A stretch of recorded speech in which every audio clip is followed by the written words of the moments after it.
Hi, I'm Matt Lundberg. I am the District Conservationist for the Natural Resources Conservation Service.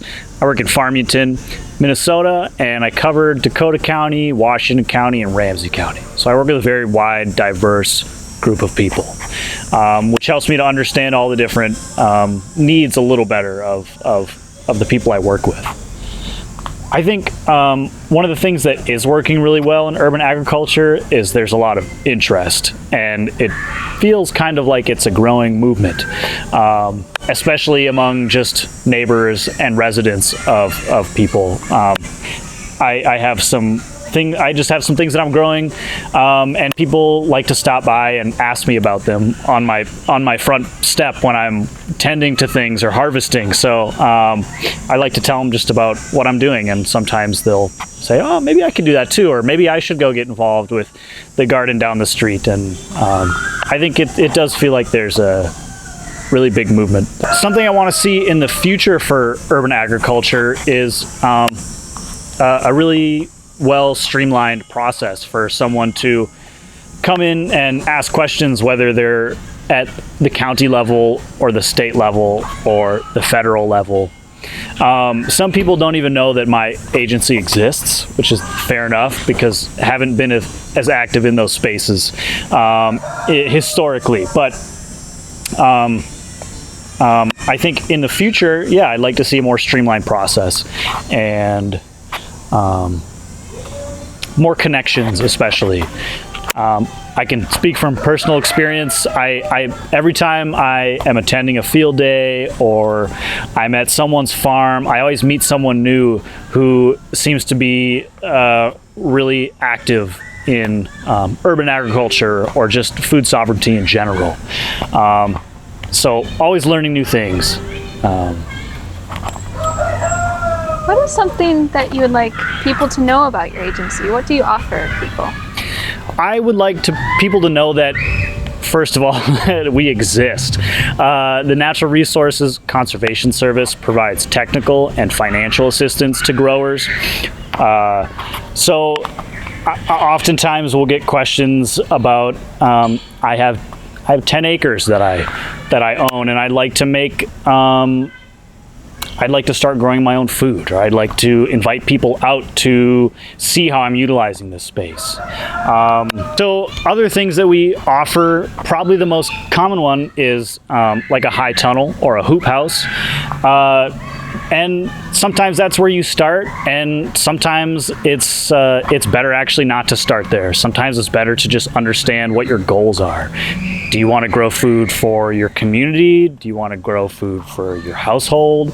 Do you want to, just try and make a difference in your local area? I guess I'd also like to say that my agency provides all this technical assistance for free. So one of the favorite parts of my job is that I get to go out to farms and meet farmers and understand their needs, challenges, their successes, especially are some of the most rewarding things for me.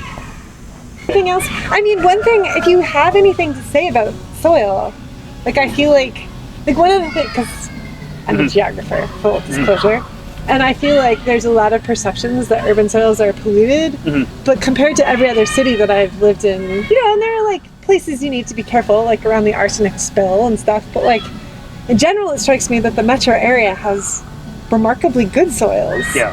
And that like it's an asset we need to think about as we redevelop the rest of the cities, to not just pave over the soils that are here. Yes. It's like a very undense city, and there's the potential to do a lot in the space inside the city. Totally.